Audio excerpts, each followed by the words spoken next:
सभी साथियों को नमस्कार भाई। आशा है सभी ठीक होंगे। आज फिर हम मनोविज्ञान की दूसरी क्लास लेके आए हैं। जो बच्चे H TET, C TET, R TET, super TET, NVS और KVS की तैयारी कर रहे हैं, उन बच्चों के लिए मनोविज्ञान की क्लास रहेगी। तो हम क्विक रिवीजन करेंगे और जो क्वेश्चन बार बार रिपीट होते हैं प्रिंसिपल के, तो आज हमारा रहेगा पावलोव का सिद्धांत। इससे पावलोव के सिद्धांत से जितने भी क्वेश्चन बनेंगे आपको इस वीडियो में वही मिलेंगे। इससे बाहर आपकी वीडियो में आपको कोई क्वेश्चन नहीं मिलेगा। तो आशा है कि आप हमारे साथ बने रहेंगे। अगर आप हमारे चैनल पहली बार विजिट करें तो लाइक एंड सब्सक्राइब करना भूलें, साथ में शेयर जरूर करें। चलते हैं भाई। पावलोव भाई,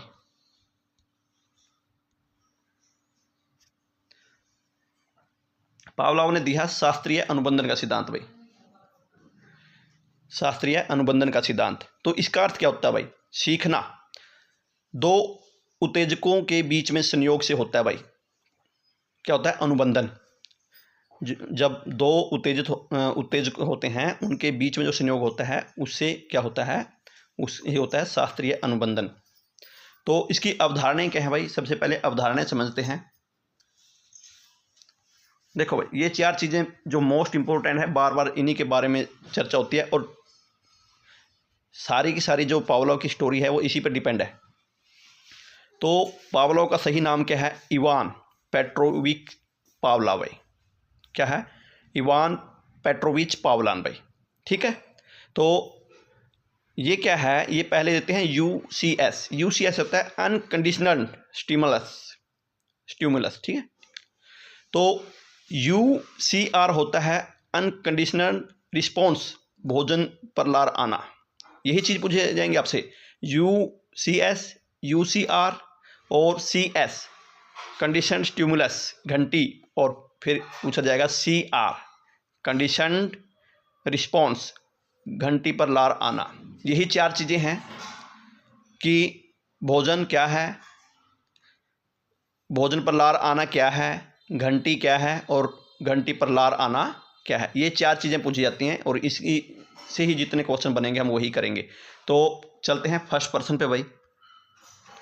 फर्स्ट पर्सन है, पावलोव का पूरा नाम क्या है? पावलोव के बारे में मैंने जो बताया था उसका नाम है इवान पेट्रोविच पावलोव। ठीक है भाई। तो नेक्स्ट पर्सन की बात करते हैं। पावलोव किस अधिनियम सिद्धांत के लिए प्रसिद्ध थे? शास्त्रीय अनुबंधन, क्लासिकल कंडीशनिंग। ये क्वेश्चन बार बार पूछा जाता है। क्लासिकल कंडीशनिंग या शास्त्रीय अनुबंधन सिद्धांत किसका है? तो रहेगा पावलोव का। किसका रहेगा? पावलोव का भाई। तो जैसे थोर्नडाइक का पूछा था कि थोर्नडाइक ने किस पे किया? बिल्ली पे किया। तो वैसे ही पावलोव से पूछा था कि पावलोव ने किस जानवर पर सर्च की? इस पे की भाई? कुत्ते पर।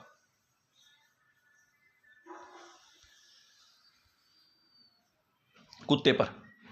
तो पावलोव का प्रयोग किस प्रतिक्रिया पर आधारित है भाई? लार स्राव पर भाई, सलिवेशंस। ठीक है भाई। लाव का बहना, लाव स्राव होता है। नेक्स्ट है, भोजन को क्या कहा जाता है भाई? UCS मैंने कहा था अनुबंधित उत्तेजक भोजन होता है भाई। ठीक है। Unconditional stimulus. ठीक है भाई। घंटी को क्या कहा जाता है भाई? CS बोला जाता है घंटी को। अनुबंधित उत्तेजक। यही चीज़ें पूछी जाती हैं क्वेश्चन में बार बार कि ये क्या होता है, ये क्या होता है। नेक्स्ट है, भोजन पर लार आना क्या कहलाता है? अनुबंधित प्रतिक्रिया। UCR जो भोजन पर लार आती है, UCR बोलते हैं उसको, वो क्या होता है? अनुबंधित प्रतिक्रिया। नेक्स्ट है, घंटी पर लार आना क्या कहलाता है भाई? जो घंटी बजती है तो उसके ऊपर लार आना कहलाता है अनुबंधित प्रतिक्रिया, CR। ठीक है। क्लासिकल रिस्पॉन्स या कंडीशनल रिस्पॉन्स भाई। ठीक है। नेक्स्ट की बात करें, पावलोव किस देश के वैज्ञानिक थे? रूस के। कहाँ के थे? रूस के। पावलोव का सिद्धांत किस पर आधारित है? उत्तेजक और उत्तेजक संबंध। उत्तेजक और उत्तेजित के साथ जो संबंध होता है उसको बोलते हैं पावलोव के सिद्धांत पर आधारित उत्तेजक और उत्तेजक उत्तेजक का संबंध। अब करेंगे हम पावलोव से जितने भी एमसीक्यू बनते हैं वो भाई। एमसीक्यू में अगर आप देखेंगे तो पावलोव किस प्रकार के अधिगम के लिए प्रसिद्ध है? प्रयास और भूल, अंतर्दृष्टि, शास्त्रीय अनुबंधन, प्रेषण अधिनियम दे। देखो भाई, प्रयास और भूल का किसका है? थोर्नडाइक का है। अंतर्दृष्टि अधिगम किसका है? किसका है भाई? और शास्त्रीय अनुबंध किसका है? और प्रेषण अधिनियम किसका है? तो क्लासिकल कंडीशनिंग तो सीधा ही हमें पता है पावलोव का है। शास्त्रीय अनुबंधन, प्रयास और भूल का है, ट्रायल एंड एरर थ्योरी है थोर्नडाइक का। ठीक है, चलते हैं नेक्स्ट पर्सन पे भाई। पावलोव ने अपना प्रयोग किस पर किया? बिल्ली, कुत्ता, बंदर, चूहा। नीचे क्या आंसर है? कुत्ता। तो बिल्ली पर किसने किया? थोर्नडाइक ने। किसने किया? थोर्नडाइक ने। भोजन को क्या कहा जाता है भाई? CS, CR, UCS, UCR। नीचे क्या आंसर क्या है? UCS। ठीक है, अनकंडीशनल स्टिमुलस भोजन होता है भाई। घंटी को क्या कहा जाता है भाई? घंटी को UCS, CS, UCR, CR। Answer दे भाई, CS। घंटी को क्या कहा जाता है? CS, conditional stimulus. भोजन पर लार का आना, UCR। भोजन पर लार का आना क्या कहलाता है? UCR। क्योंकि मैं इसके वन लाइनर आपको पहले ही ऊपर करा चुका हूं भाई। ठीक है ना। CS क्या था? घंटी पर लार का आना। नेक्स्ट है घंटी पर लार आना क्या कहलाता है? घंटी पर लार का आना कहलाता है CR। क्या कहलाता है? CR। पावलोव का सिद्धांत किस प्रकार के संबंध पर आधारित है? मैंने बताया था उत्तेजक और उत्तेजित का जो संबंध होता है उस पर आधारित होता है। प्रतिक्रिया प्रतिक्रिया नहीं, उत्तेजक प्रतिक्रिया, उत्तेजक उत्तेजक और परिणाम व्यवहार। नीचे आंसर सीधा दे भी रखा है, उत्तेजक उत्तेजक। सबके आंसर नीचे दे रखे हैं भाई। ये तो सिर्फ ओनली मैं आपको उसके लिए बता रहा हूँ कि आपकी क्विक रिवीजन हो जाए। शास्त्रीय अनुबंधन किस प्रकार की प्रतिक्रिया से संबंधित है? अनैच्छिक। कौन सी प्रतिक्रिया? अनैच्छिक प्रतिक्रिया है। जो क्लासिकल कंडीशनिंग है वो पावलोव का, वो कौन सी प्रतिक्रिया देता है? अनैच्छिक प्रतिक्रिया। कौन सी? अनैच्छिक प्रतिक्रिया। पावलोव किस मनोवैज्ञानिक परंपरा से जुड़े हैं? जैसे थोर्नडाइक तो व्यवहारवाद से थे भाई, तो ये भी व्यवहारवादी हैं। किसके? व्यवहारवाद से, थोर्नडाइक और पावलोव भाई। ठीक है, चलते हैं नेक्स्ट पर्सन पे भाई। पावलोव के सिद्धांत में सीख किससे होती है? संयोग से। कि जो वस्तुएं संयोग से मिलती हैं, जो वस्तुएं संयोग से मिलती हैं उन्हीं से, संयोग से जो वस्तु मिलती हैं उन्हीं से क्या होता है? शास्त्रीय अनुबंध होता है। ठीक है, क्लासिकल कंडीशनिंग होती है। ठीक है, तो लो भाई, पावलोव से जितने भी क्वेश्चन बनते थे भाई, वन लाइनर, MCQ, वो मैं सब आपको इस वीडियो में बता चुका हूँ। और ऐसे ही HTET स्पेशल के वीडियो आपके पास आते रहेंगे मनोविज्ञान के। थोर्नडाइक आ चुका है, पावलोव का। जितने भी सिद्धांत इंपॉर्टेंट है और जिनसे बनने वाले क्वेश्चन है एग्जाम में, तो वो आपको बार बार मिलते रहेंगे। तो ऐसे ही वीडियो को देखने के लिए हमारे चैनल को लाइक एंड सब्सक्राइब करना भूलें, साथ में शेयर करें। सभी का बहुत बहुत धन्यवाद भाई। सभी साथियों को नमस्कार भाई, आशा है सभी ठीक होंगे। आज हम फिर एक HTET, CTET, RTET, super TET, KVS, NVS की जो बच्चे तैयारी कर रहे हैं भाई, उनके लिए लाभदायक क्लास रहेगी। तो हमारा जो चैप्टर रहेगा वो रहेगा थोर्नडाइक। थोर्नडाइक की थ्योरियाँ, लॉ, प्रिंसिपल जो थोर्नडाइक के हैं वो सब आपको इस वीडियो में मिलेंगे। उसके अपने वन लाइनर क्वेश्चन भी मिलेंगे, MCQ क्वेश्चन भी मिलेंगे। तो शुरू करने से पहले अगर आप हमारे चैनल पर पहली बार विजिट करें तो लाइक एंड सब्सक्राइब करना ना भूलें, साथ में शेयर जरूर करें भाई। चलते हैं भाई, थोर्नडाइक भाई। थोर्नडाइक का पहला अभ्यास का नियम भाई। क्या है? अभ्यास का नियम भाई।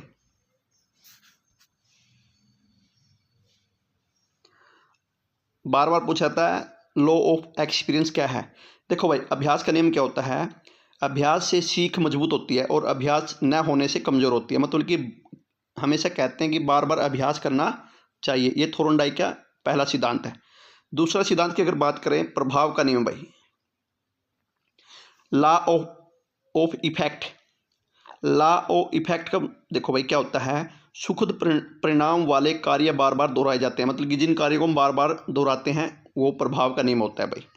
बात करते हैं तीसरी, तत्परता का नियम, लॉ ऑफ रीडीनेस।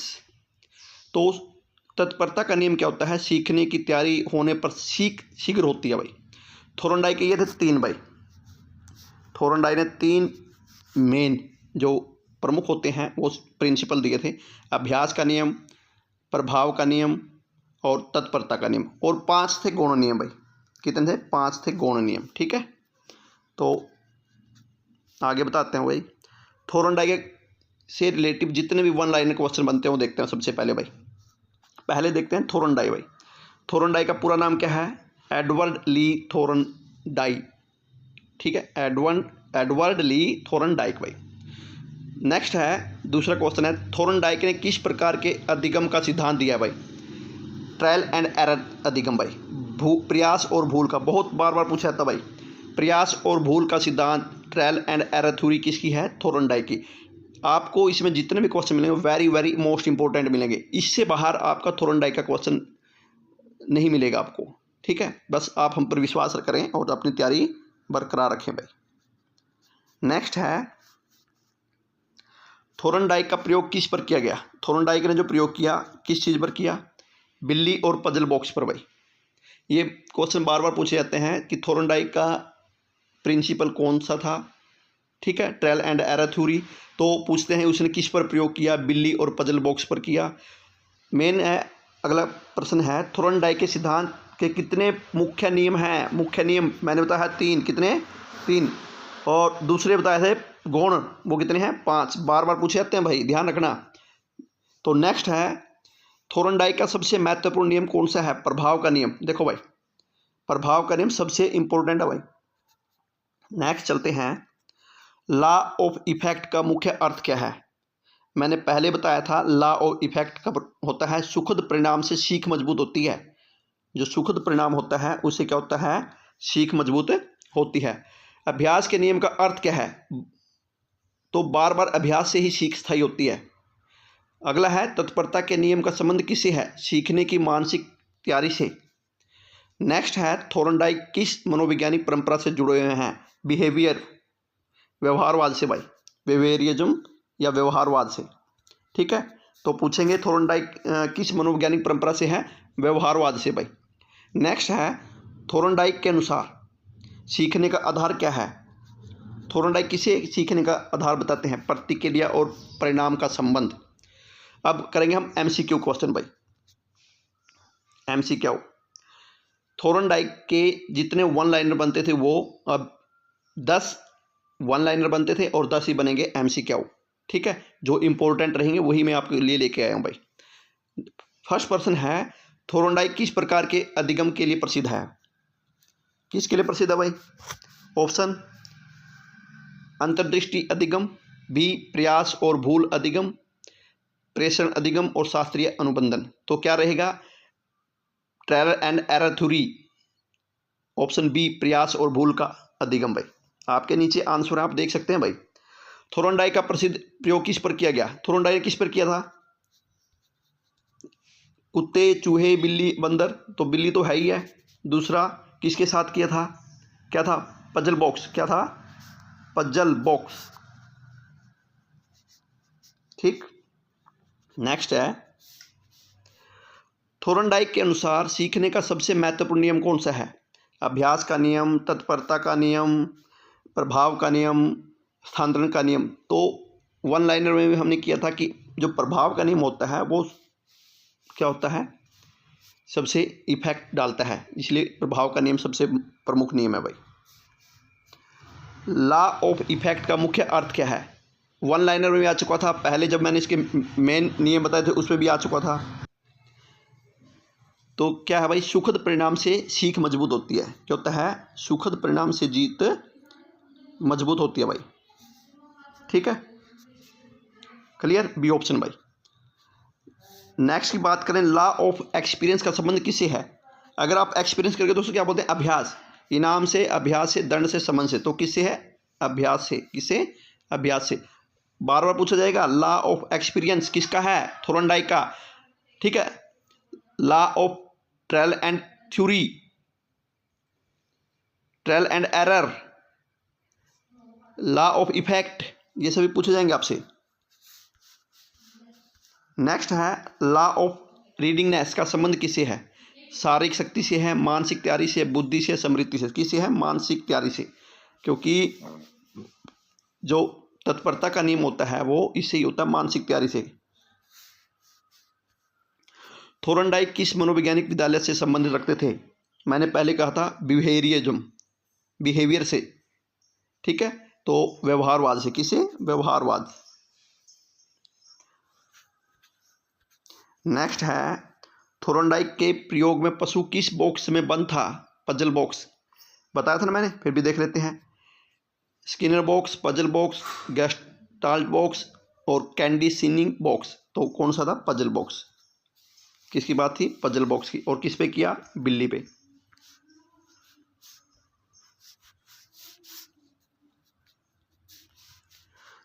थोरनडाइक के अनुसार सीखने का आधार क्या है, वो क्या कहते हैं, अंतर्दृष्टि, अंतर्दृष्टि किसका है, गेस्टाल्ट का है। अनुकरण किसका है, एसिमिलेशंस। संयोग किसका है, और स्टिमुलेशंस एंड रिस्पॉन्स किसका है, स्टिमुलेशंस रिस्पॉन्स है थोरनडाइक का, किसका है, थोरनडाइक का। थोरनडाइक के अनुसार कौन सा व्यवहार दोहराया जाता है, जो दंडित हो सके, जो कष्टदायक हो, जो सुखद परिणाम दे, जो नया हो। क्या आंसर क्या रहेगा, जो सुखद परिणाम दे, क्या रहे, जो सुखद परिणाम दे, ठीक है भाई। तो ये थोरनडाइक से रिलेटिव आपके क्वेश्चन थे। इसमें आपने थोरनडाइक के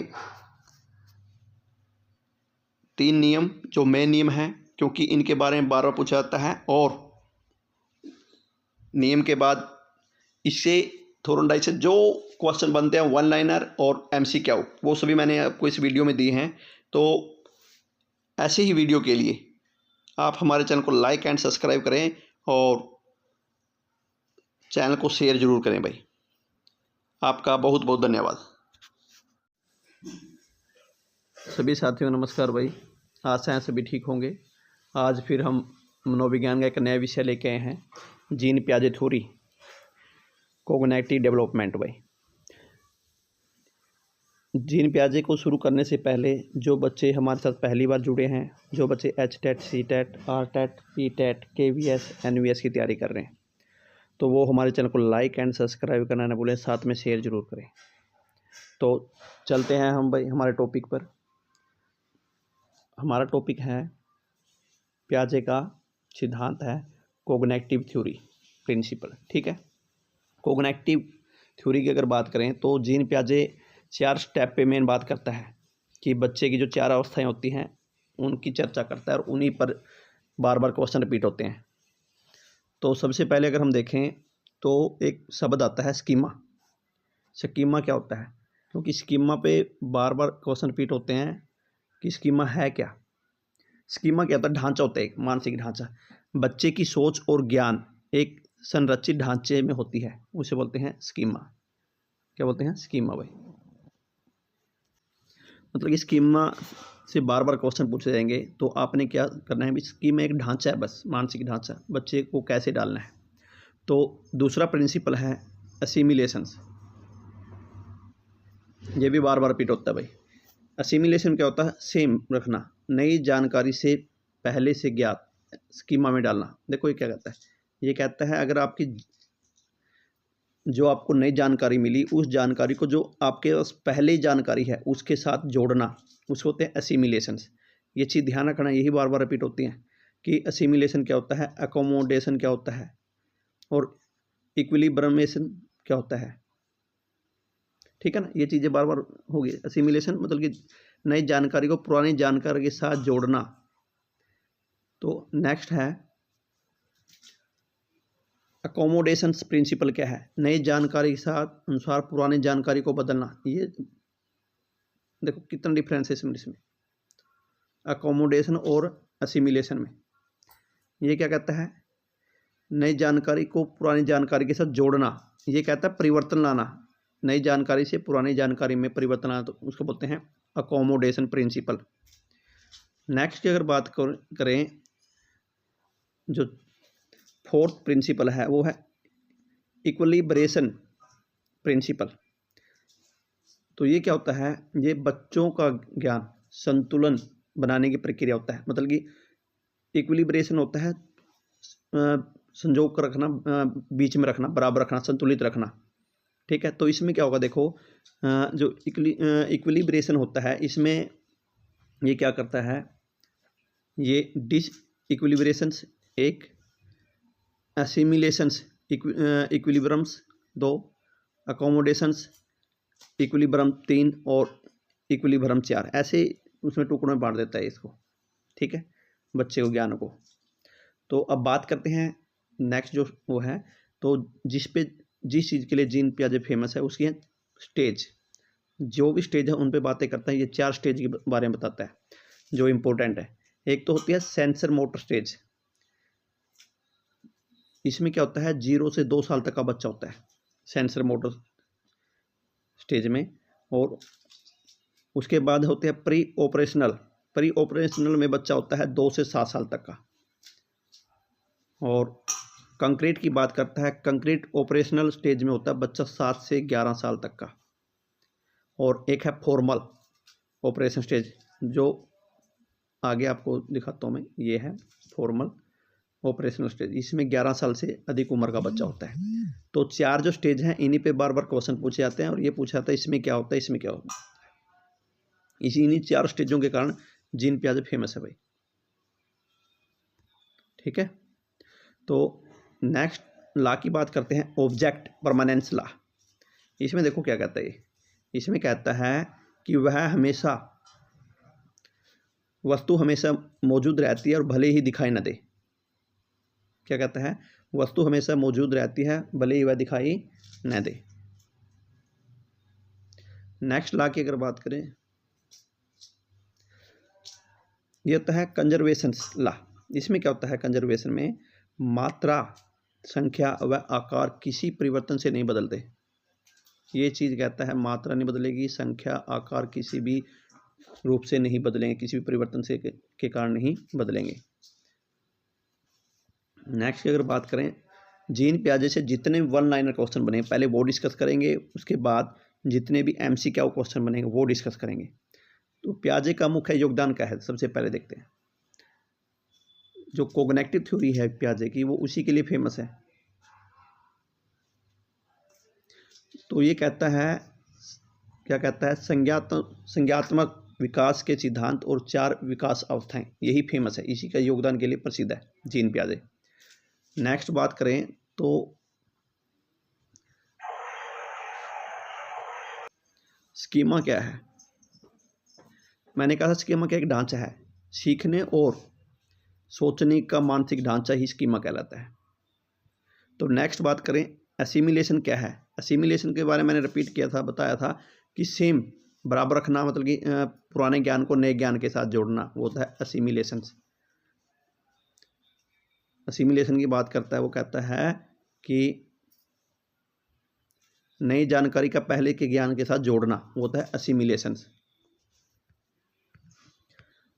अकोमोडेशन क्या होता है, अकोमोडेशन होता है कि नई जानकारी के अनुसार पुरानी जानकारी को बदलना।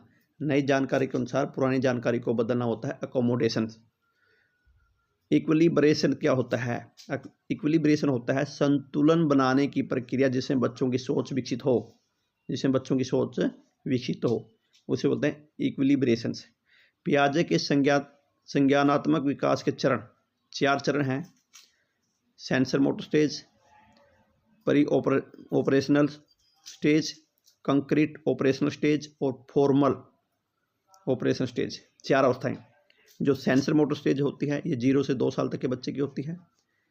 जो ऑपरेशनल होती है 2 से 7 साल, और कंक्रीट होती है 7 से 11, और फॉर्मल होती है 11 साल से अधिक। जो 11 साल है उसे अधिक उम्र का बच्चा। ठीक है।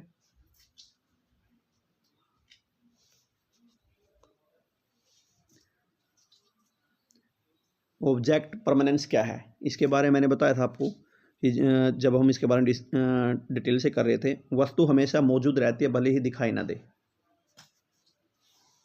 वस्तु हमेशा मौजूद रहती है भले ही वह दिखाई ना दे। नेक्स्ट है कंजर्वेशन का अर्थ क्या है। कंजर्वेशन देखो क्या कहता है, ये कहता है आत्मा, संख्या व आकार किसी बदलाव से नहीं बदलते। वो कहता है ये चीज़ें कभी भी नहीं बदलती भाई, ठीक है। तो इसके बाद हम करेंगे MCQ। इस टॉपिक से जितने भी MCQ क्वेश्चन बनते हैं अब उनके बारे में डिस्कस करेंगे। तो MCQ में सबसे पहले अगर बात करें, पियाजे ने किस क्षेत्र में योगदान दिया है, किस में दिया है, कोग्निटिव में, कोग्निटिव डेवलपमेंट थ्योरी, ठीक है, संज्ञानात्मक विकास सिद्धांत। नेक्स्ट है स्कीमा किसे कहते हैं। स्कीमा क्या था, मैंने बताया था आपको, ढांचा, केवल ज्ञान केवल सीखने सोचने का मानसिक ढांचा। स्कीमा क्या है, ओनली मानसिक ढांचा है। असिमिलेशन, असिमिलेशन का नए ज्ञान का पुराने ज्ञान के साथ जोड़ना, असिमिलेशन करना, नई जानकारी को पुरानी ज्ञान में डालना, नई जानकारी को पुरानी जानकारी में डालना, वो होता है असिमिलेशन। नेक्स्ट है अकोमोडेशन का अर्थ क्या है। अकोमोडेशन होता है नई जानकारी को पुरानी जानकारी के अकॉर्डिंग, मतलब कि पुरानी जानकारी को नई जानकारी के अकॉर्डिंग बदलना।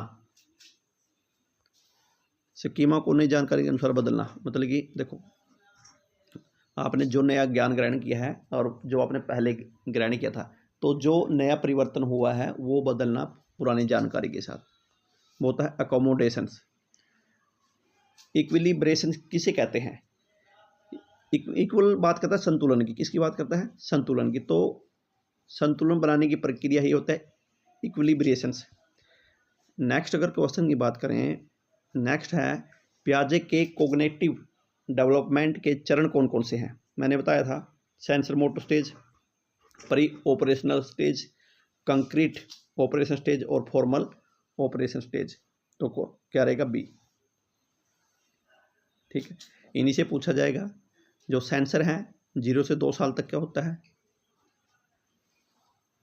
0 से 2 साल। प्री ऑपरेशन कंक्रीट 2 से 7, ऑपरेशनल 7 से 11, और फॉर्मल की अगर बात करें 11 से ऊपर, ठीक है। नेक्स्ट अगर चलते हैं, ऑब्जेक्ट परमानेंस का क्या अर्थ है। वस्तु हमेशा मौजूद रहेगी भले ही वह दिखाई ना दे। वस्तु हमेशा मौजूद रहेगी भले ही वह दिखाई ना दे। नेक्स्ट है कंजर्वेशन किसे कहते हैं। कंजर्वेशन हमेशा बात करता है कि मात्रा, संख्या व आकार किसी बदलाव से नहीं बदले, मतलब फिक्स रहेगी वो चीज़ें, वो किसी के उससे बदलेगी नहीं। पियाजे का अकोमोडेशंस और एसिमिलेशन में मुख्य अंतर क्या है। देख दोनों में अंतर क्या है भाई, ध्यान से सुनना, कि असिमिलेशन से स्कीमा बदलता है और अकोमोडेशन से स्कीमा बदलता है, असिमिलेशन से नहीं। तो कहने का मतलब क्या है, देखो सिर्फ एक ही चीज़ ध्यान रखना, दोनों में अंतर क्या है। जो अकोमोडेशन होता है नई जानकारी से पुरानी जानकारी में परिवर्तन लाना, और असिमिलेशन क्या होता है, नई जानकारी को पुरानी जानकारी के साथ जोड़ना, वो होता है, ठीक है। पियाजे का फॉर्मल ऑपरेशन स्टेज किस उम्र में होता है। फॉर्मल की बात है 11 से ऊपर, 11 साल से ऊपर, ठीक। 0 से 2 सेंसर, ठीक है, सेंसर मोटर स्टेज। 2 से 7 प्री, और 7 से 11 कंक्रीट, ठीक है। लो भाई, जीन पियाजे का आपका टॉपिक बिल्कुल कंप्लीट हो चुका है। अगर आपको अब भी समझ में ना आए तो आपने क्या करना है, दोबारा से एक बार वीडियो को दोबारा फिर सुन लेना है। और जो बच्चे पहली बार विजिट कर रहे हैं वो हमारे चैनल को लाइक एंड सब्सक्राइब करना भूलें, साथ में शेयर जरूर करें। सभी का बहुत बहुत धन्यवाद भाई। सभी साथियों को नमस्कार भाई, आशा है सभी ठीक होंगे। आज फिर हम मनोविज्ञान का एक नया विषय लेके आए हैं। जो हमारा टॉपिक रहेगा फ्रायड के नियम, प्रिंसिपल, और जो भी फ्रायड से संबंधित जितने भी क्वेश्चन बनेंगे, वन लाइनर क्वेश्चन बने या ऑप्शन टाइप MCQ बने, तो वो मैं आपको इस वीडियो में कंप्लीट कराऊंगा भाई। तो जो बच्चे HTET की, CTET की, RTET की, PTET की, KVS, NVS की तैयारी कर रहे हैं वो हमसे जुड़ें और हमारे चैनल को लाइक एंड सब्सक्राइब करना भूलें, साथ में शेयर जरूर करें। चलते हैं भाई। फ्रायड का साइको एनालिटिक सिद्धांत, प्रिंसिपल और लॉ। सबसे पहले बात करते हैं हम इसकी जो नेम है, इसके सिद्धांत है, वो बात करता है ईद पे। ईद बोलते हैं इच्छाएं, क्या होती हैं? इच्छाएं, जो हमारे अंदर इच्छाएं होती हैं, इसको ईदम भी बोलते हैं, इच्छाओं को ईद या ईदम। ठीक है, अब बात करते हैं ईद जो होती है वो क्या होती है भाई। तो व्यक्ति का अचेतन भाग, व्यक्ति के अंदर 3 भाग होते हैं माइंड के। तो व्यक्ति का अचेतन भाग जन्म से मौजूद होता है, जो इच्छाएं होती हैं, ईदम होती हैं। मूल उद्देश्य, तत्कालीन संतुष्टि और व्यवहार का प्राथमिक प्रेरक शक्ति होती है। ये होती है भाई ईद। 3 पार्ट हैं, ईद, ईगो, सुपर ईगो। जो फ्रायड के 3 नियम है, इन्हीं से क्वेश्चन पूछा जाता है। पूछा जाएगा कि जन्म से क्या चीज़ मौजूद होती है, तो आपसे ऑप्शन में जाएगा ईद दिया जाएगा, ईगो दिया जाएगा, सुपर ईगो दिया जाएगा, और एक और कोई अलग एग्जाम्पल दिया जाएगा, तो आपसे पूछा जाएगा। तो जन्म से मौजूद होती है ईद, इच्छाएं। ठीक है, तो अब करते हैं नेक्स्ट। दूसरा जो लॉ है वो है ईगो, जो वास्तविकता होती है। तो ईगो की अगर बात करें, ये ईगो है भाई, व्यक्ति का सचेत और व्यवहारिक भाग होता है। मतलब जो ईगो होती है ना, वो क्या होती है? व्यक्तित्व का सचेत और व्यवहारिक भाग होता है। उद्देश्य है यथार्थ के अनुसार इच्छाओं को संतुष्ट करना। जो हमारी इच्छाएं होती हैं, ईद होती हैं, उनको संतुष्ट करने का काम किसका होता है? ईगो का। ईद की इच्छाओं और सुपर ईगो की नैतिक सीमाओं के बीच संतुलन, मतलब कि ईगो क्या है? ईद और सुपर ईगो के बीच की कड़ी है। ठीक है भाई। और बात करते हैं सुपर ईगो। सुपर ईगो होता है नैतिकता, मौलिक, जिसको पूछते हैं। तो व्यक्तित्व का नैतिक और आदर्श भाग, सामाजिक और पारिवारिक नियमों का प्रतिनिधित्व, उद्देश्य सही या गलत का निर्णय करना, व्यवहारों पर आदर्श और नैतिक दबाव डालना। देखो भाई, सुपर जो नैतिकता है उसका काम क्या है? उसका काम क्या है? नैतिक और आदर्श पूछेंगे, नैतिक और आदर्श किसका काम है? तो आप नैतिक और आदर्श किसका काम है? तो वो होगा सुपर ईगो। किसका होगा? सुपर ईगो का। ठीक है भाई। अब बात करते हैं नेक्स्ट, अचेतन मन भाई। अगर अचेतन मन की बात करें, अचेतन मन भी आपने ध्यान से सुनना है भाई। अनकॉन्शियस माइंड ईद और सुपर ईगो का मुख्य भाग होता है। देखो भाई, किसका? अनकॉन्शियस माइंड किसका होता है? ईद और सुपर ईगो का मुख्य भाग होता है। यादें, इच्छाएं और अनुभव जो व्यक्ति को पता नहीं है, वो सभी किस में होती हैं? अनकॉन्शियस माइंड में भाई। किस में होती है? अनकॉन्शियस माइंड में भाई। अगला है conflict principle. Conflict principle important है भाई। व्यक्ति में संघर्ष, ईद और सुपर ईगो, ईद और सुपर ईगो और ईगो संघर्ष को संतुलित करता है। मतलब किसमें?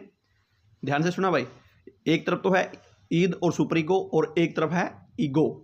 इन के बीच संतुलन बनाने का काम कौन करता है? Conflict principal.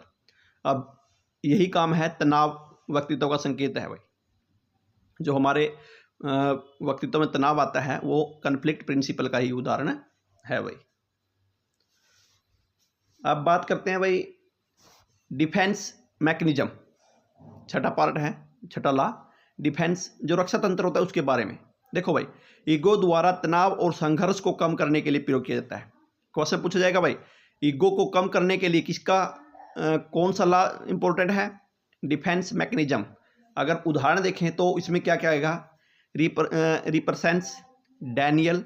आपसे पूछे जाएंगे रिपरसेंस क्या है, डैनियल क्या है, प्रोजेक्शन क्या है, रेशनलाइजेशन क्या है। देखो 6 पार्ट बताया मैंने लॉ, जो इंपॉर्टेंट, ज़्यादा इंपॉर्टेंट है ईदम, ईगो, सुपर ईगो। ठीक है ना।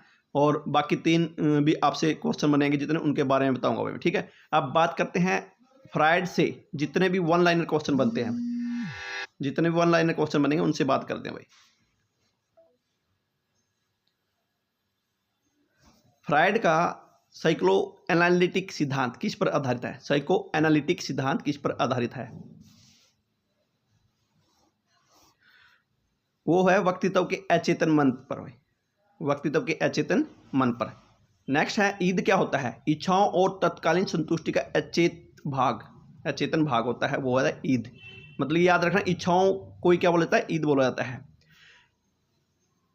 ईगो का उद्देश्य क्या है? वास्तविकता के अनुसार इच्छाओं को संतुष्ट करना ही क्या है? ईगो। किसको? इच्छाओं को संतुष्ट करने का काम किसका है? ईगो का है। सुपर ईगो किसका प्रतिनिधित्व करता है? नैतिकता, आदर्श और सामाजिक नियम। आपसे पूछेंगे जो आदर्श जीवन है या सामाजिक नियम है वो किस में आते हैं? ईद में आते हैं, ईगो में आते हैं, सुपर ईगो में। तो आपने बताया सुपर ईगो में आते हैं। प्लेजर प्रिंसिपल किसे होता है? प्लेजर प्रिंसिपल जो पाया जाता है वो पाया जाता है ईदम में, ठीक है ना, ईद या ईदम में। तो रियलिटी प्रिंसिपल किसे संबंधित है? ईगो से। वास्तविकता किसे? ईगो से। कन्फ्लिक्ट प्रिंसिपल का अर्थ क्या है? कन्फ्लिक्ट जो प्रिंसिपल होता है, मैंने उसके बारे में बताया आपको, ईद और सुपर ईगो के बीच में, दोनों के बीच में, दो तो ये हो गए, और ईगो द्वारा संतुलन। मतलब क्या कहता है? ईद, और एक तरफ तो ईद और सुपर ईगो होंगे और दूसरी तरफ होगा ईगो, उनके बीच में संतुलन बनाना। डिफेंस मैकेनिज्म के द्वारा प्रयोग किए जाते हैं, ईगो के द्वारा। ईगो ही डिफेंस करता है, ठीक है ना। रिप्रेसेंस क्या होता है? रिप्रेसेंस होता है दर्दनाक अनुभवों को अचेतन में दबाना। जो हमारे अंदर दर्दनाक अनुभव होते हैं उनको दबाने का काम किसका होता है? रिप्रेसेंस का। प्रोजेक्शन क्या होता है? देखो मैंने इनके बारे में आपको बताया था। प्रोजेक्शन क्या होता है? अपनी अस्वीकार्य भावनाओं को दूसरों पर आरोपित करना। जो आपकी अस्वीकार्य भावनाएं हैं उनको आरोपित करने का काम किसका है? प्रोजेक्शन का। डैनियल किसे कहते हैं? डैनियल होता है वास्तविकता को नकारना, सच्चाई को नकारना, वो होता है डैनियल, मना करना। तो रेशनलाइज क्या होता है? रेशनलाइज होता है अस्वीकार्य व्यवहार के लिए तर्कसंगत व्यवहार करना। अस्वीकार्य व्यवहार के लिए तर्कसंगत व्यवहार करना। नेक्स्ट बात करते हैं भाई, जितने भी इस फ्राइड के एमसीक्यू बनेंगे उनकी बात करेंगे। तो मैंने नीचे उनके आंसर ही देने, सिर्फ आपने ओनली देखना है। फ्राइड का साइको एनालिटिक्स सिद्धांत मुख्य रूप से किस पर आधारित है? अचेतन मन पर, अनकॉन्शियस माइंड पर भाई। नेक्स्ट है भाई, व्यक्तित्व का जन्मजात भाग कौन सा है? जो जन्म से पैदा होते हैं उसको बोलते हैं ईद। क्या बोलते हैं? ईद। ईद का मुख्य उद्देश्य क्या है? सबको पता है, इच्छाएं, नैतिक निर्णय, तत्काल संतुष्टि, सामाजिक व्यवहार और नैतिकता में मेल। संतुष्टि चाहता है, वो इच्छा चाहता है। क्या चाहता है? इच्छा, तत्काल संतुष्टि, प्लेजर प्रिंसिपल, मैंने उसके बारे में बताया था आपको भाई। ईगो की सिद्धांत पर कार्य करता है। ईगो करता है रियलिटी पर। किस पर? रियलिटी प्रिंसिपल पर काम करता है ईगो। सुपर ईगो क्या नियंत्रित करता है? सुपर ईगो करता है, सुपर ईगो वास्तव में किस पे है? नैतिकता, सामाजिक और आदर्श पर डिपेंड करता है। B option. ईगो और सुपर ईगो के बीच तनाव को क्या कहते हैं? उसको बोलते हैं कन्फ्लिक्ट। कन्फ्लिक्ट मतलब लड़ना, ईगो और सुपर ईगो के बीच में। कौन सा रक्षा तंत्र दर्दनाक अनुभव को अचेतन में दबाता है? वो होता है रिप्रेसेंस। रिप्रेसेंस, बी ऑप्शन भाई। नेक्स्ट है, दूसरों पर अस्वीकार्य भावनाओं को आरोपित करना कौन सा तंत्र होता है भाई? दूसरों पर जो आरोपित करता है उसको बोलते हैं प्रोजेक्शन। क्या बोलते हैं? Projection, B. वास्तविकता को नकारना किस डिफेंस मैकेनिज्म में आता है? वास्तविकता को नकारना किस डिफेंस मैकेनिज्म में आता है? वो होता है डैनियल। डिफेंस मैकेनिज्म मतलब नकारना का मतलब है डैनियल, मना करना, डैनियल करना। अस्वीकार्य व्यवहार के लिए तर्क संगत करना या बनना किस तर्क संगत कारण बनना किस डिफेंस मैकेनिज्म में आता है? वो होता है रेशनलाइजेशन में। अस्वीकार्य व्यवहार के लिए जो तर्क संगत कारण होता है वो किस में आता है? वो होता है रेशनलाइजेशन में भाई। लो भाई, इससे संबंधित जितने भी आपके क्वेश्चन बन रहे थे वो मैं आपको करा चुका हूँ, वन लाइनर या ऑप्शन टाइप जितने भी बन रहे थे। फ्राइड का टॉपिक बहुत ज़्यादा इंपॉर्टेंट है भाई, इससे बार बार क्वेश्चन पूछे जाते हैं और आशा करता हूँ कि आप इसको अच्छी तरह से करोगे, क्योंकि इससे 2 या 3 नंबर का ही आता है फ्राइड। और इससे पहले मैं आपको गेस्टाल्ट करा चुका हूँ, स्किनर करा चुका हूँ, पावलोव करा चुका हूँ, थोर्नडाइक करा चुका हूँ, ठीक है, और मोटिवेशन करा चुका हूँ। ये अभी तक वीडियो मेरी आ चुकी हैं, और जिस बच्चे ने नहीं देखी तो हमारे यूट्यूब चैनल पर जाके शिव सर सिरटा के नाम से, तो आप वहाँ पर सर्च कर सकते हैं, क्योंकि वहीं पर आपको सारी वीडियो मिलेंगी। तो जो बच्चे पहली बार विजिट करें तो लाइक एंड सब्सक्राइब करना भूलें, साथ में शेयर जरूर करें। सभी का बहुत बहुत धन्यवाद भाई। सभी साथियों को नमस्कार भाई, आशा है सभी ठीक होंगे। आज फिर मैं आपके समक्ष एक नया मनोवैज्ञानिक का टॉपिक लेके हूँ, रहेगा स्किनर का सिद्धांत या लॉ ऑफ स्किनर्स। ठीक है, स्किनर से जितने भी आपके क्वेश्चन बनेंगे वो आपको वन लाइनर हो, एमसीक्यू हो, वो सभी आपको इस वीडियो में मिलेंगे।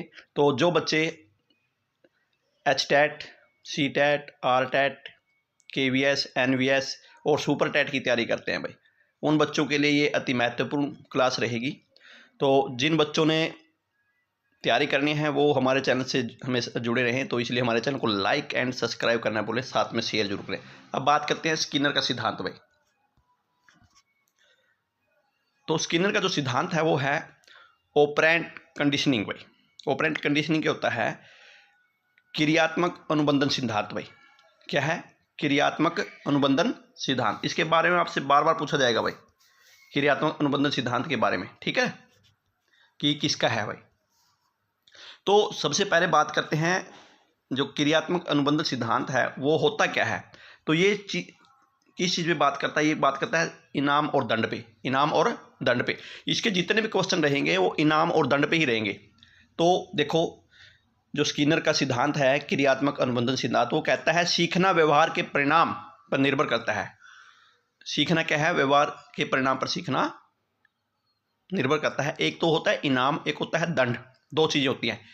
तो इसकी मुख्य अवधारणा में देखते हैं जो क्वेश्चन यहां से बार बार बनते हैं। एक है री इन्फोर्समेंट, पुनर्बलन, व्यवहार को मजबूत करता है। री इन्फोर्समेंट क्या करता है? व्यवहार को मजबूत करता है।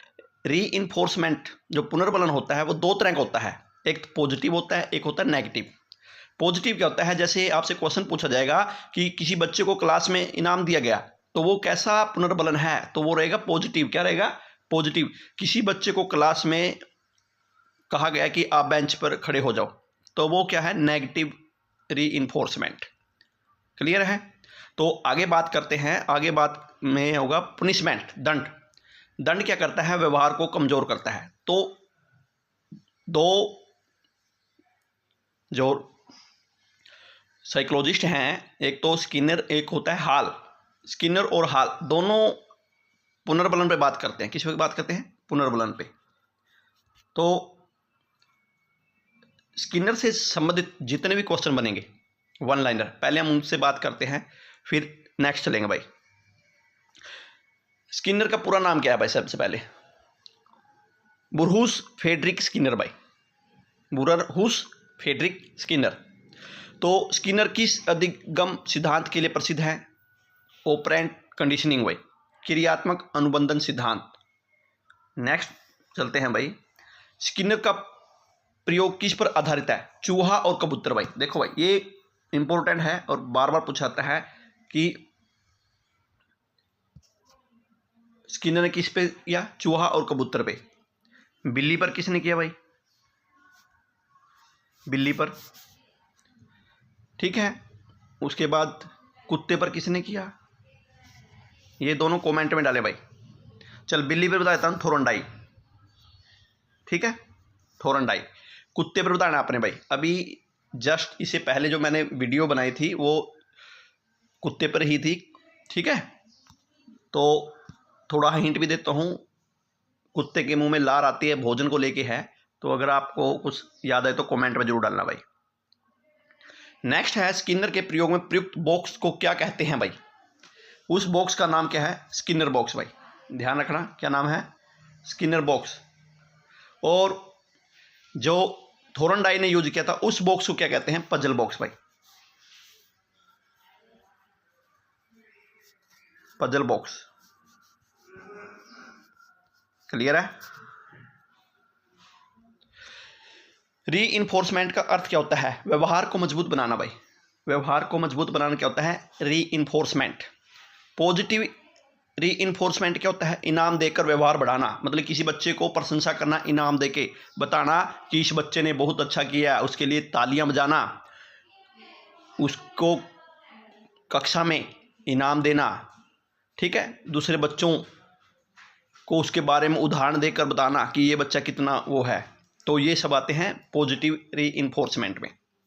अगर नेगेटिव की बात करें, नेगेटिव रीइंफोर्समेंट क्या होता है? कष्ट हटाकर व्यवहार करना, मतलब कि कष्ट हटाकर व्यवहार करने का मतलब होता है किसी बच्चे को क्लास में कहना कि तुम मुर्गा बन जाओ, ठीक है, अपने हाथ ऊपर कर लो, बेंच पे खड़े हो जाओ, ये सब होता है नेगेटिव रीइंफोर्समेंट, नकारात्मक पुनर्बलन। नेक्स्ट पर्सन की अगर बात करें, पुनिशमेंट का प्रभाव क्या होता है भाई? पुनिशमेंट हमेशा क्या करती है? व्यवहार को कमजोर बनती है, बिहेवियर को क्या करती है? कमजोर करती है भाई। स्किनर के अनुसार सीख किस पर निर्भर करती है? व्यवहार के परिणाम पर, बिहेवियर के परिणाम पर, व्यवहार के परिणाम पर। स्किनर किस मनोवैज्ञानिक परंपरा से संबंधित है? व्यवहार से भाई। तो आज से पूछे जाएंगे व्यवहारवादी मनोवैज्ञानिकों के नाम बताएं, तो बता रहा हूं मैं आपको, 3 मनोवैज्ञानिकों के नाम बता रहा हूं जो बिहेवियरिज्म से संबंध रखते हैं भाई, व्यवहारवाद से। तो पहला है थोरनडाई, दूसरा है पावलोव और तीसरा है स्किनर। थोरनडाई ने किस पर किया? बिल्ली पे एक्सपेरिमेंट किया। तो जो थोरनडाई है उसकी थ्योरी थी ट्रायल एंड एरर थ्योरी। दूसरा है पावलोव, पावलोव की थी क्लासिकल कंडीशनिंग, और पावलोव के बाद स्किनर की थी, क्या थी भाई? आप पढ़ रहे हो, ठीक है ना, वो आपको पता ही है, क्रियात्मक अनुसंधान। स्किनर किस मनोवैज्ञानिक परंपरा से? व्यवहारवाद से भाई। अब बात करते हैं भाई, जितने भी स्किनर से संबंधित एमसीक्यू क्वेश्चन बनेंगे हम उनकी बात करेंगे भाई। तो स्किनर किस प्रकार के अधिगम सिद्धांत से व्यवहार से संबंधित है? वो क्या है? क्रियात्मक अनुबंधन। क्या है? क्रियात्मक अनुबंधन भाई। शास्त्रीय अनुबंधन किससे है भाई? पावलोव। क्लियर? प्रयास और भूल, थोरनडाई।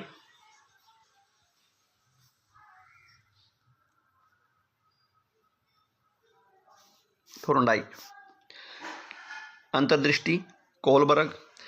क्रियात्मक अनुबंधन सिद्धांत जो है वो किसका है? स्किनर का है।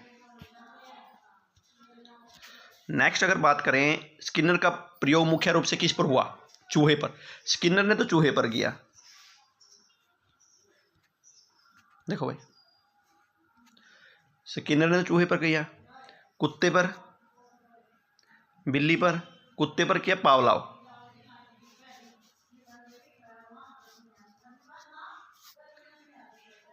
बिल्ली पर कौन था भाई? बोलो, बिल्ली पर कौन था? थोरनडाई।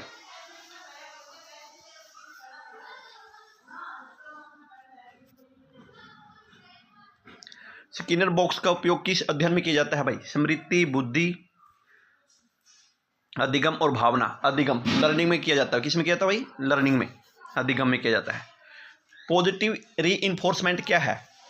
देखो भाई, पॉजिटिव रीइंफोर्समेंट के बारे में बता चुका हूं मैं आपको, नेगेटिव रीइंफोर्समेंट के बारे में बता चुका हूं। पॉजिटिव किसी को इनाम देना और नेगेटिव किसी को दंड देना, ठीक है। तो इसके बारे में आपसे बार बार पूछा जाएगा, और सीटेट और आरटेट में यही क्वेश्चन बनते हैं कि किसी बच्चे को क्लास में इनाम दिया गया तो वो कौन सा रीइंफोर्समेंट है? तो बच्चे कहेंगे, कोई नेगेटिव कहेगा कि बच्चे को लालच दिया जा रहा है, मगर ये क्या होता है? पॉजिटिव होता है, पॉजिटिव रीइंफोर्समेंट होता है भाई। नेगेटिव रीइंफोर्समेंट का अर्थ क्या है? कष्ट देना किसी को, दंड देना, मतलब कष्ट हटाना किसी का, ठीक है ना, ये सब उसी में आता है। पुनिशमेंट का प्रभाव क्या है? पुनिशमेंट का प्रभाव होता है व्यवहार को कमजोर कर देता है। पुनिशमेंट क्या कर देता है? व्यवहार को कमजोर कर देता है, बिल्कुल भाई। स्किनर के अनुसार सीख किससे होती है? संयोग से होती है, अभ्यास से होती है, परिणाम से होती है, अंतर्दृष्टि से होती है। स्किनर के अनुसार सीख किससे होती है? परिणाम से। स्किनर कहता है हमेशा परिणाम से होता है, मगर पावलोव क्या कहता है? पावलोव कहता है संयोग से। किसे कहता है? संयोग से। और थोर्नडाइक कहता है अभ्यास से। किसे कहता है? अभ्यास से। ये चीज़ें ध्यान रखना भाई। रीइंफोर्समेंट का मुख्य उद्देश्य क्या है? व्यवहार रोकना, व्यवहार कमजोर करना, व्यवहार बढ़ाना और व्यवहार बदलना। क्या आंसर रहेगा भाई? क्या रहेगा? व्यवहार बढ़ाना। किसी के व्यवहार को बढ़ाना होता है रीइंफोर्समेंट। स्किनर किस मनोवैज्ञानिक विद्यालय से संबंधित थे? व्यवहारवाद। तो बिहेवियरिज्म जो है, बिहेवियरिज्म, तो ये व्यवहारवाद से 3 है, थोर्नडाइक, पावलोव और स्किनर भाई। ऑपरेंट कंडीशनिंग किस प्रकार के व्यवहार से संबंधित है? स्वैच्छिक। ऑपरेंट कंडीशनिंग, और ये तो स्वैच्छिक है। और अनैच्छिक कौन सी है? अनैच्छिक कौन सी है भाई? कौन सी है बताएं सभी? क्लासिकल कंडीशनिंग अनैच्छिक है, ध्यान रखना। क्लासिकल कंडीशनिंग है जो वो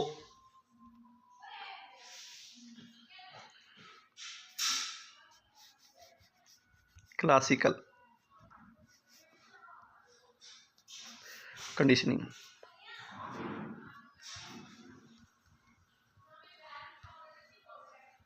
ठीक है, क्लासिकल कंडीशनिंग। और स्वैच्छिक क्या है? Operant conditioning theory. तो क्लासिकल कंडीशनिंग किसकी है? पावलोव की है भाई, ध्यान रखना, ठीक है। इससे रिलेटिव जितने भी क्वेश्चन बनते थे वो मैं आप लोगों में करा चुका हूँ। तो आपको ये क्लास कैसी लगी कमेंट में जरूर डालना। और स्किनर का हम टॉपिक जितने भी प्रिंसिपल से संबंधित क्वेश्चन बनते थे 1 लाइनर और ऑप्शन टाइप में, वो आप लोगों को करा चुका हूँ। तो एक बार फिर जो बच्चे हमसे पहली बार जुड़े हैं वो हमारे चैनल को लाइक एंड सब्सक्राइब करना ना भूलें, साथ में शेयर जरूर करें। सभी का बहुत सभी साथियों का नमस्कार भाई। आशा है सभी ठीक होंगे। आज फिर हम मनोविज्ञान की एक नई और क्लास लेकर आए हैं। तो हमारा टॉपिक रहेगा कोलबर्ग की थ्योरी है नैतिक विकास, मोरल डेवलपमेंट, ठीक है। तो जो बच्चे HTET, CTET, RTET, PTET, KVS, NVS की तैयारी कर रहे हैं तो वो बच्चे हमसे जुड़ें। तो जो बच्चा पहली बार हमारे चैनल पर विजिट कर रहा है तो लाइक एंड सब्सक्राइब करना भूलें, साथ में शेयर जरूर करें भाई। तो हम करते हैं कोलबर्ग का सिद्धांत।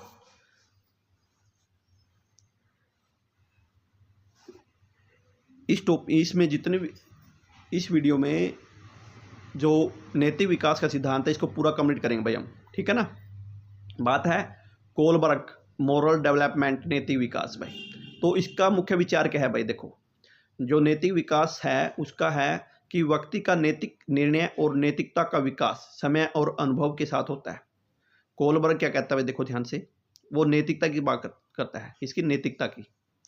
वो कहता है कि जो हमारे अंदर नैतिकता आती है वो क्या है? समय के अनुसार आती है, समय के विकास और अनुभव के अनुसार ही मिलती है हमें, ठीक है। तो इसने कोलबर्ग ने 3 सत्र बताए हैं कि कैसे कैसे नैतिकता का विकास हमारे अंदर होता है। बात करते हैं सबसे पहले pre conventional level. Pre conventional level, pre conventional level में क्या होता है कि पूर्ण संरचनात्मक सत्र है ये भाई, ठीक है। अब इसमें क्या हुआ? देखो, नैतिक निर्णय सिर्फ पुरस्कार और दंड पर आधारित होते हैं। जो नैतिक निर्णय होते हैं वो किस पर आधारित होते हैं? पुरस्कार और दंड पर आधारित होते हैं। जैसे उदाहरण, अगर मुझे पकड़ लिया गया तो बुरा लगेगा इसलिए चोरी नहीं करूंगा। मतलब कि आपसे पूछा जाएगा कि बच्चा चोरी नहीं करेगा तो कोलबर्ग के किस सिद्धांत के अनुसार आएगा? जो कोलबर्ग ने अपनी नैतिक विकास का सिद्धांत दिया है तो वो किस सिद्धांत या लॉ के अंदर आएगा? क्योंकि उसमें pre conventional level, conventional level, post conventional level ऐसे दिया जाएगा और एक अन्य उदाहरण दिया जाएगा। तो आपको सोचने में मजबूर हो जाएगी कि बच्चा चोरी नहीं कर रहा, बच्चा डर रहा है चोरी करने से, तो वो किस सिद्धांत के अंदर आएगा? वो होगा प्री कन्वेंशनल लेवल। आशा है आप लोग समझ गए होंगे भाई, ठीक है ना। तो दूसरा, अगर लॉ की बात करें, जो दूसरा सत्र है वो है कन्वेंशनल लेवल भाई, संरचनात्मक सत्र। वो था पूर्व संरचनात्मक सत्र, ये है कन्वेंशनल लेवल भाई। प्री कन्वेंशनल लेवल था पहले वाला, दूसरा है कन्वेंशनल लेवल भाई। इसमें देखो क्या होता है भाई, नैतिक निर्णय सामाजिक नियम, कानून और दूसरों की अपेक्षाओं पर आधारित होता है भाई।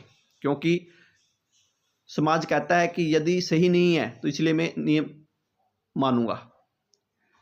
सही नहीं है तो इसलिए मैं नियम मानूंगा। मतलब कहने का मतलब क्या है, वो समाज के अकॉर्डिंग चलता है। इस एज में, पहली एज में क्या था कि बच्चा चोरी नहीं करेगा, क्यों? क्योंकि उसे डर लगता है कहीं पकड़ा ना जाए। अब जब नेक्स्ट कन्वेंशन लेवल आता है तो उसमें क्या होता है, दूसरे पार्ट में क्या आता है 17 में, कि बच्चा समाज के अकॉर्डिंग चलता है। तो क्वेश्चन पूछा जाएगा बच्चा समाज के अकॉर्डिंग नियम कब मानता है, तो वो मानता है कन्वेंशन लेवल में, संरचनात्मक सत्र में। नेक्स्ट है पोस्ट कन्वेंशनल सत्र भाई, पर संरचनात्मक सत्र भाई। इसमें तीसरे में क्या होता है, पर संरचनात्मक सत्र में क्या होता है, देखो तो ये किस चीज़ की बात करता है, ये बात करता है कि इसमें क्या होता है, इसमें नैतिक निर्णय सार्वभौमिक नैतिक सिद्धांत और व्यक्तिगत विवेक पर आधारित होते हैं। मतलब इसमें बच्चा क्या करने लगता है कि अपना खुद का जो नैतिक सिद्धांत है उस पर बातें करता है, नैतिक सिद्धांत पर, तो अपना खुद का माइंड प्रयोग करता है, विवेक का प्रयोग करता है बच्चा। और उदाहरण देखो, जैसे मैं जानता हूँ यह सही है, इसलिए समाज विरोधी नियम होने पर भी सही कार्य करूँगा। मतलब बच्चा कहता है, नियम मानने लगता है और समाज के अकॉर्डिंग, या अगर समाज को सही ना लगे और उसको अच्छा लगे तो वो अपने अकॉर्डिंग काम करता है। तो कहने का मतलब क्या है कि तो जो बच्चे को सही लगे वो अपने विवेक के अनुसार कार्य करना शुरू कर देता है भाई। ठीक है, तो 3 मैंने सत्र बताए हैं, प्री कन्वेंशन लेवल, ठीक है, कन्वेंशन लेवल और पोस्ट कन्वेंशन लेवल। दोबारा रिपीट कर रहा हूँ, कन्वेंशन लेवल में बच्चा क्या करता है, चोरी करने से डरता है। एक कन्वेंशन पोस्ट में, प्री में डरता है, फिर उसमें नियम मानता है कन्वेंशन में, और पोस्ट कन्वेंशन में क्या करता है, वो समाज का विरोध करने जाता है, उसको सही गलत का पता लग जाता है कि सही क्या है गलत क्या है। अब करते हैं इसके वही वन लाइनर क्वेश्चन। कोलबर्ग के जितने भी वन लाइनर क्वेश्चन बनते हैं उनसे रिलेटिव बात करते हैं। तो मोरल डेवलपमेंट क्या है, समय और अनुभव के अनुसार नैतिक सोच और निर्णय का विकास, उसको बोलते हैं मोरल डेवलपमेंट भाई। कोलबर्ग का मुख्य योगदान क्या है, तो उसने 3 सत्र दिए भाई, प्री कन्वेंशनल, कन्वेंशनल और पोस्ट कन्वेंशनल भाई। प्री कन्वेंशनल लेवल में नैतिक निर्णय किस पर आधारित होते हैं, पुरस्कार और दंड पर भाई। देखो क्या है, जो पहले की बात करता है वो पुरस्कार और दंड की बात करता है। क्यों करता है, क्योंकि कहीं चोरी करते हुए मुझे पकड़ ना लिया जाए, इसलिए वो उससे डरता है भाई। नेक्स्ट है कि कन्वेंशन लेवल में नैतिक निर्णय किस पर आधारित होते हैं, सामाजिक नियम और दूसरों की उपेक्षाओं पर। बच्चा दूसरों पर डिपेंड रहता है। कन्वेंशन में सामाजिक नियम को मानता है, मगर जो कन्वेंशन लेवल रहेगा वो उसमें बच्चा क्या करेगा, पोस्ट में वो समाज का विरोध करेगा। समाज गलत है ना, तो वो उसका भी क्या करेगा, विरोध करेगा। सार्वभौमिक, देखो 5वां क्वेश्चन है, पोस्ट कन्वेंशन लेवल में नैतिक निर्णय किस पर आधारित होते हैं, सार्वभौमिक नैतिक सिद्धांत और विवेक पर भाई। मतलब अपना बच्चा क्या कर जाता है, इसमें बच्चा अपने विवेक के अनुसार कार्य करना शुरू कर देता है भाई। प्री कन्वेंशनल सत्र में बच्चे क्यों नियम मानते हैं भाई, दंड से बचने और पुरस्कार पाने के लिए। तो 7वां क्वेश्चन है, कन्वेंशनल सत्र में व्यक्ति का नैतिक व्यवहार क्यों होता है, कन्वेंशनल में समाज और नियमों के अनुसार सही कार्य करने के लिए। वो बच्चा सोचता है कि समाज ही सही है और उसके नियम ही सही हैं। नेक्स्ट है, पोस्ट कन्वेंशनल सत्र में व्यक्ति का नैतिक निर्णय क्यों स्वतंत्र होता है, क्योंकि वह सार्वभौमिक सिद्धांत और व्यक्तिगत विवेक पर आधारित होता है भाई। अब करते हैं एमसीक्यू भाई। जो कोलबर्ग है, कोलबर्ग के मोरल डेवलपमेंट के जितने भी एमसीक्यू क्वेश्चन बनेंगे अब हम उनकी बात करेंगे भाई। देखो कोलबर्ग ने मोरल डेवलपमेंट के कितने सत्र बताए हैं, 3, pre conventional, conventional, post conventional भाई। प्री कन्वेंशनल लेवल में नैतिक निर्णय किस पर आधारित होते हैं, पुरस्कार और दंड पर भाई। जिस पर पुरस्कार और दंड पर। कन्वेंशनल लेवल का मुख्य आधार क्या है, मुख्य आधार है सामाजिक नियम और अपेक्षाएं। नेक्स्ट है, पोस्ट कन्वेंशनल लेवल में नैतिक निर्णय किस पर आधारित हैं, वो होते हैं सार्वभौमिक नैतिक सिद्धांत और व्यक्तिगत विवेक पर भाई।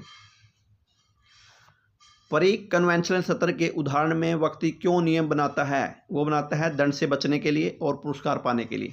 प्री कन्वेंशनल की बात करते हैं भाई, किसकी, प्री कन्वेंशनल लेवल की बात कर रहे हैं। तो व्यक्ति जो किस चीज़ से बचने के लिए, दंड से बचने के लिए और पुरस्कार को पाने के लिए ऐसा काम करता है भाई। कन्वेंशनल सत्र में व्यक्ति का नैतिक व्यवहार किस कारण से होता है, वो होता है समाज और नियमों के अनुसार सही कार्य करने के लिए भाई। समाज और नियमों के अनुसार वह सही कार्य करने के लिए मानता है भाई। नेक्स्ट है, पोस्ट कन्वेंशनल सत्र में व्यक्ति का निर्णय क्यों स्वतंत्र होता है? क्यों होता है? क्योंकि वह व्यक्तिगत और सार्वभौमिक सिद्धांत पर कार्य करता है भाई। क्योंकि इसमें क्या था, देखो एक बार दोबारा रिपीट कर रहा हूँ, कोलबर्ग का मोरल डेवलपमेंट में इन्हें 3 सत्र बताए हैं, ध्यान रखना, ठीक है। 3 सत्र की बात करता है ये। तीनों सत्र में कन्वेंशनल, इसमें दंड और पुरस्कार की बात करता है। कन्वेंशनल में ये समाज से उपेक्षाएं करता है, उसके अकॉर्डिंग काम करता है। और पोस्ट कन्वेंशनल में क्या करता है, ये अपने विवेक का काम करता है, ठीक है ना, अपने विवेक के अनुसार कार्य करता है और इसी विवेक के अनुसार वो समाज का विरोध करता है। ये थे 3 सत्र भाई, ठीक है। ये स्टेज बताई है इन्होंने, अपने सत्र बताए हैं और उसके अकॉर्डिंग वो कार्य करते हैं भाई, ठीक है ना। तो जिन बच्चों को अगर टॉपिक समझ में नहीं आया हो तो वो दोबारा एक बार अच्छी तरह से दोबारा सुन लें तो समझ में आ जाएगा, ठीक है। और जो बच्चे पहली बार विजिट करें तो लाइक एंड सब्सक्राइब करना है बोले, साथ में शेयर जरूर करें। सभी का बहुत बहुत धन्यवाद भाई। सभी साथियों को नमस्कार भाई, आशा है सभी ठीक होंगे। आज फिर हम मनोविज्ञान का एक नया विषय लेके आए हैं, अल्बर्ट बंडूरा, जिसकी थ्योरी है सोशल लर्निंग थ्योरी भाई, जिसके क्वेश्चन बार बार पूछे जाते हैं। शॉर्ट वीडियो रहेगी और शॉर्ट वीडियो में जितने भी वन लाइनर और ऑप्शन टाइप क्वेश्चन बनेंगे मैं वो सब आपको कराऊंगा। तो जो बच्चे तैयारी कर रहे हैं HTET की, तो उनके लिए एक क्विक रिवीजन है, वो अपना ओनली क्विक रिवीजन के रूप में इसके देखें और अपना पेपर दें भाई। तो जो बच्चे हमारे चैनल पर पहली बार विजिट कर रहे हैं तो लाइक एंड सब्सक्राइब करना है बोले, साथ में शेयर जरूर करें। बात है अल्बर्ट बंडूरा का जो प्रिंसिपल है वो है सोशल लर्निंग भाई। कौन सा है? Social learning. तो अब बात करते हैं सोशल लर्निंग की। सोशल लर्निंग होता कैसे है, तो अगर इसको एक्सप्लेन करें सोशल लर्निंग को, ये क्या होता क्या है, एक आदमी का दूसरे आदमी के साथ जो सामंजस्य होता है ना, वो होता है सोशल लर्निंग भाई। कि समाज में रहकर क्या सीखता है, देखकर सीखता है या उनके बिहेवियर को देखकर सीखता है, उनकी अनुकरण के द्वारा सीखता है, ठीक है ना, ये सभी चीज़ें होती हैं। तो इसी को बोला जाता है सोशल लर्निंग थ्योरी भाई। अब बात करते हैं सोशल लर्निंग के बारे में। व्यक्ति दूसरों के व्यवहार को देखकर सीखता है, व्यक्ति दूसरों के व्यवहार को देख के सीखता है। और दूसरा होता है, इसे प्रेक्षण अधिगम भी बोलते हैं, ऑब्जर्वेशन लर्निंग भी बोलते हैं। क्या बोलते हैं? Observational learning. तो अब बात करते हैं इसके प्रिंसिपल क्या है बंडूरा के। अगर प्रिंसिपल की बात करें,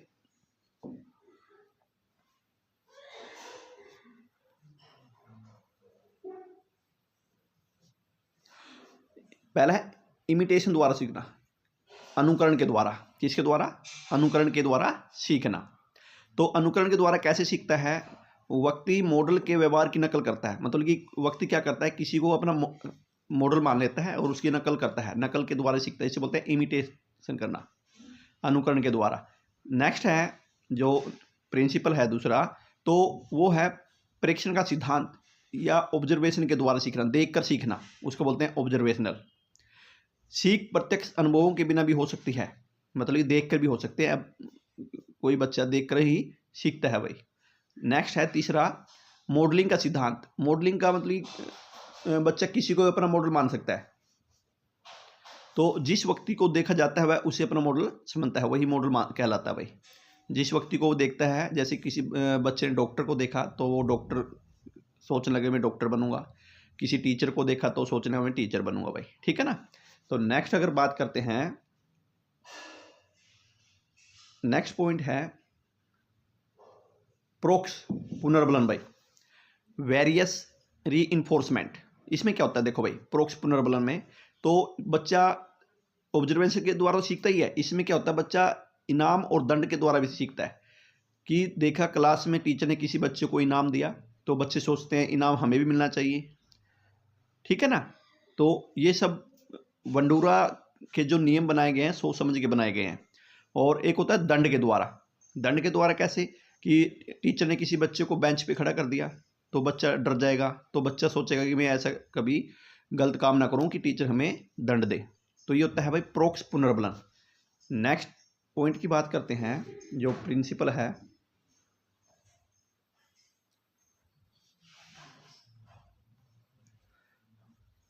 इसके इतने प्रिंसिपल थे भाई। अब बात करते हैं चरण।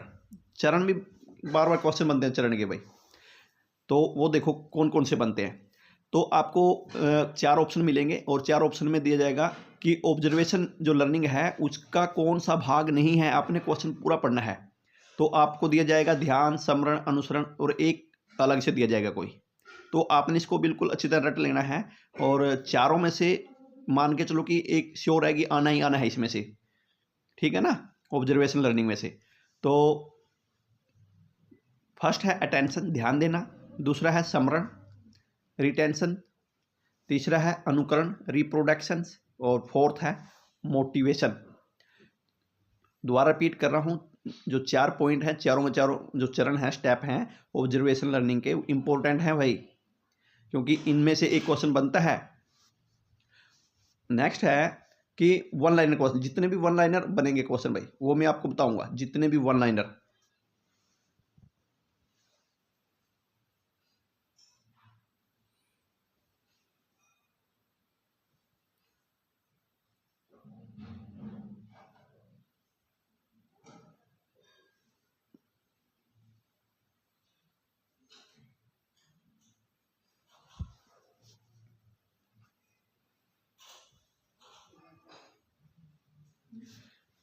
अब वन लाइनर देखते हैं भाई।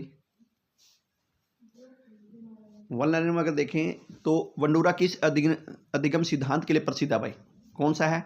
सामाजिक अधिगम सिद्धांत, सोशल लर्निंग थ्योरी।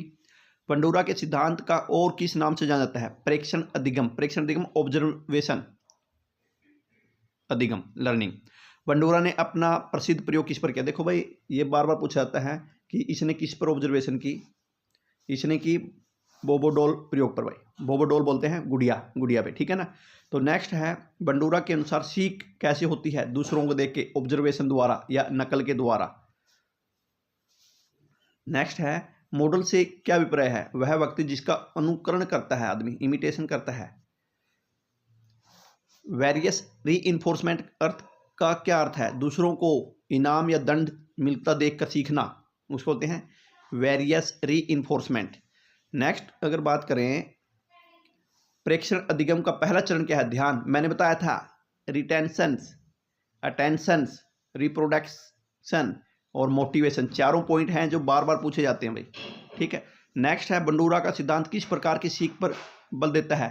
सामाजिक सीख पर भाई, सोशल लर्निंग पर ध्यान देता है। वंडूरा किस मनोवैज्ञानिक परंपरा से जुड़े हुए हैं? सामाजिक व्यवहारवाद। सामाजिक व्यवहारवाद की बात करते हैं अल्बर्ट वंडूरा।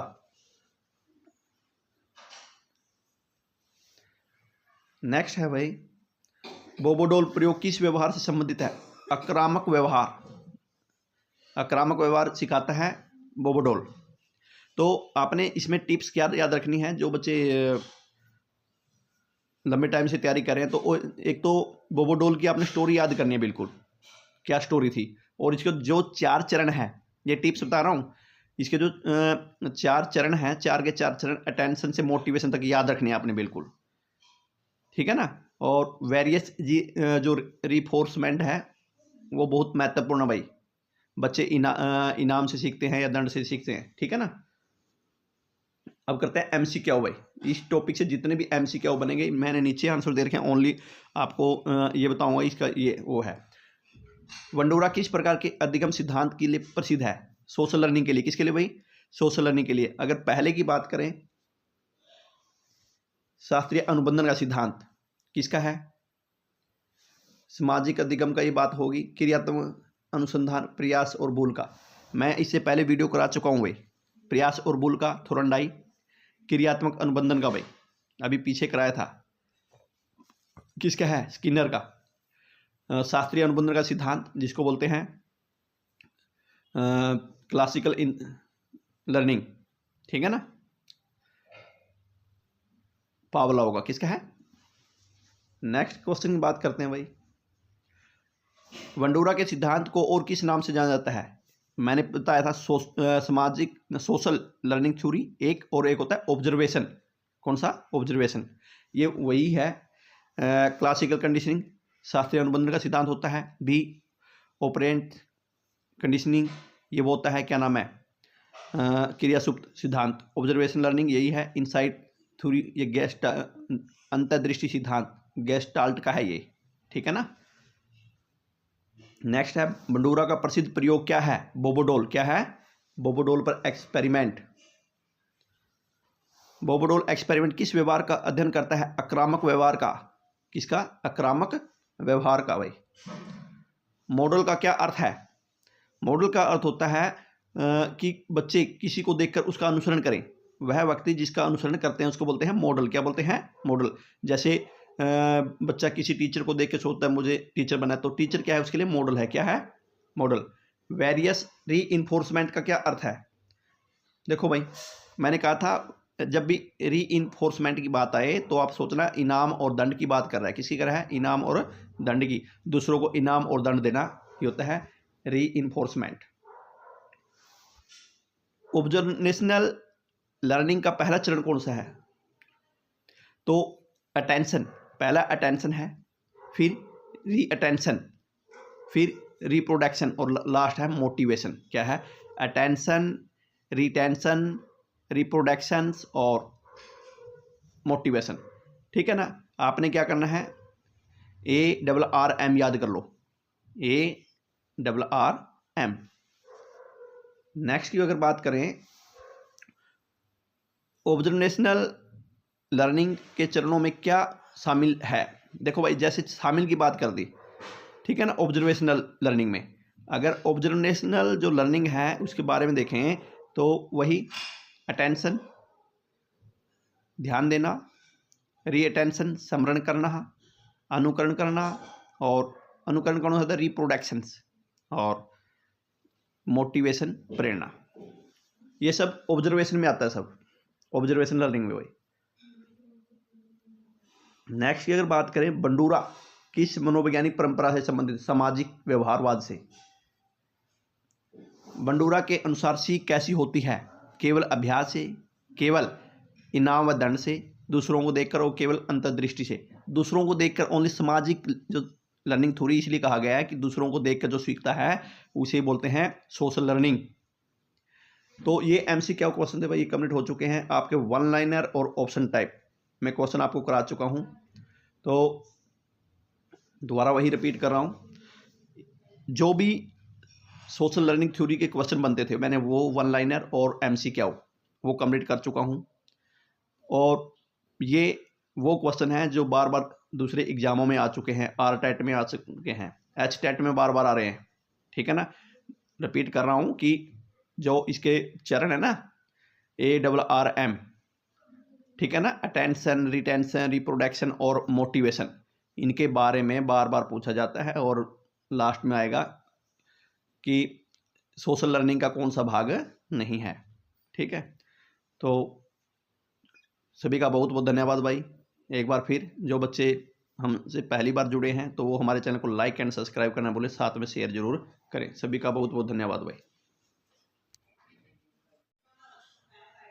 सभी साथियों को नमस्कार भाई, आशा है सभी ठीक होंगे।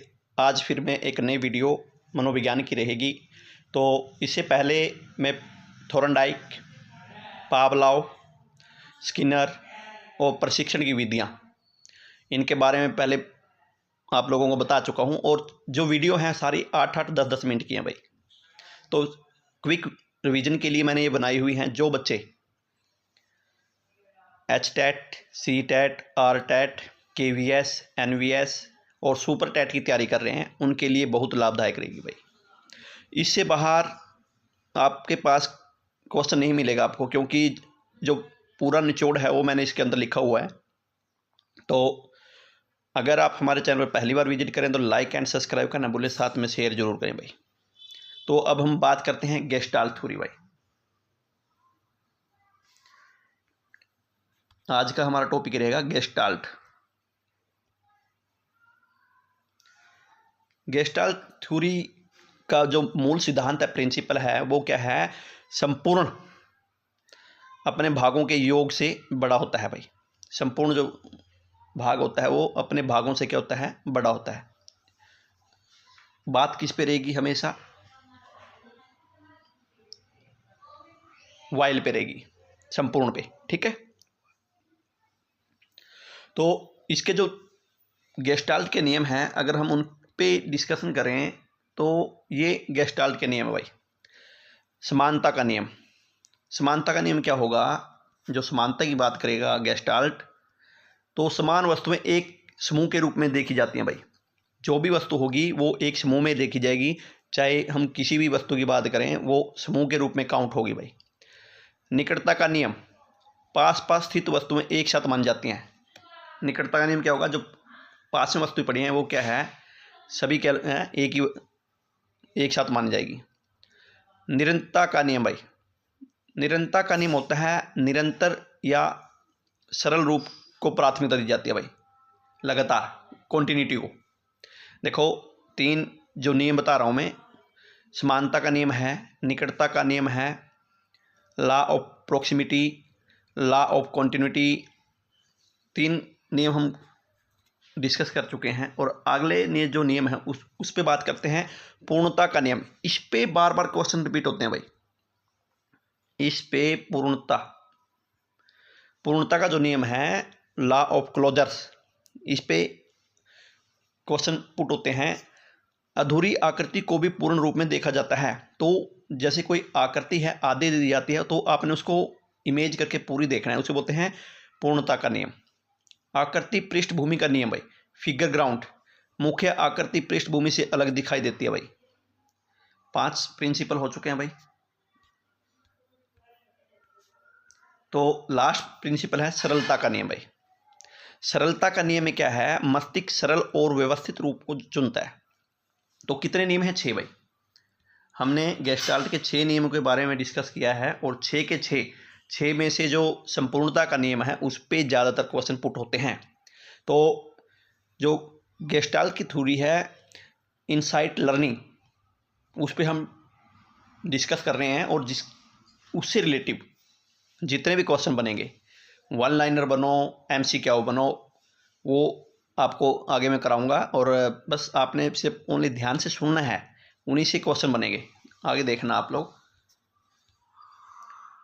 देखो पहले क्वेश्चन की बात करते हैं, गेस्टाल्ट सिद्धांत किस अधिगम से संबंधित है? अंतर्दृष्टि अधिगम भाई। किसे? अंतर्दृष्टि अधिगम। इनसाइट लर्निंग पूछेंगे, इनसाइट लर्निंग किसकी है? ऑपरेंट कंडीशनिंग किसकी है? ठीक है, उसके बाद पूछेंगे ट्राई एंड एरर थ्योरी किसकी है? तो नेक्स्ट है गेस्टाल्ट सिद्धांत के प्रवर्तक। इसके काफ़ी प्रवर्तक है भाई, ध्यान रखना। गेस्टाल्ट सिद्धांत के काफ़ी प्रवर्तक हैं, कोलर, कोफा, वर्थाइमर। तो ज़्यादातर कोफा और कोलर के बारे में ही आपको क्वेश्चन मिलेगा, नहीं तो मिलेगा ऑल ऑफ दीज, सभी ऐसे मिलेगा इसका जो भी क्वेश्चन मिलेगा। गेस्टाल्ट सिद्धांत का प्रमुख कथन क्या है? संपूर्ण भागों से बड़ा होता है। ये संपूर्ण की बात करेगा हमेशा गेस्टाल्ट, किसी करेगा संपूर्ण की बात करेगा भाई। कोलबर्ग ने अपना प्रयोग किस पर किया? एक चिंपंजी बंदर है उस पर किया है भाई, चिंपंजी बंदर पर। उससे पहले पावलाव के बारे में बता चुका हूं, पावलाव, थोरनडाई, ठीक है, और स्किनर। पावलाव ने कुत्ते पे, थोरनडाई ने बिल्ली पे, और स्किनर ने चूहे पे किया है, कबूतर पे किया है। अचानक समस्या का समाधान क्या कहलाता है? अंतर्दृष्टि। अचानक कोई समस्या आ जाती है और उसके बारे में सोचना क्या कहलाता है? अंतर्दृष्टि। इसी को बोलते हैं इनसाइट लर्निंग।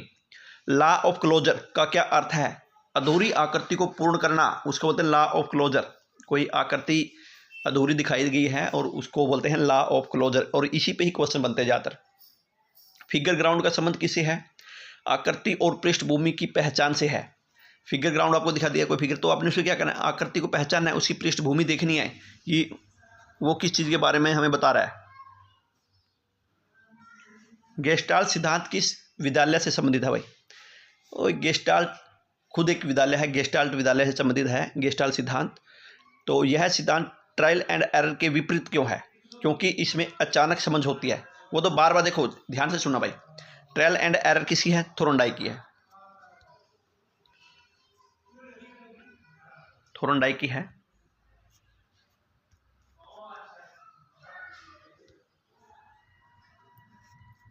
ठीक है, थोरनडाइक किया। क्लियर है? तो इसमें क्या है, ये कहता है कि बार बार अभ्यास करो।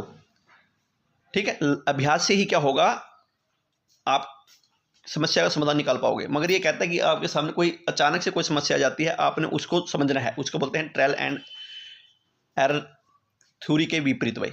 ठीक है, नेक्स्ट है गेस्टाल्ट सिद्धांत किस प्रकार की सीख पर बल देता है? समझ पर आधारित सीख पर बल देता है। इस पर भाई जो आपकी समझ है उस पर क्या देता है, बल देता है।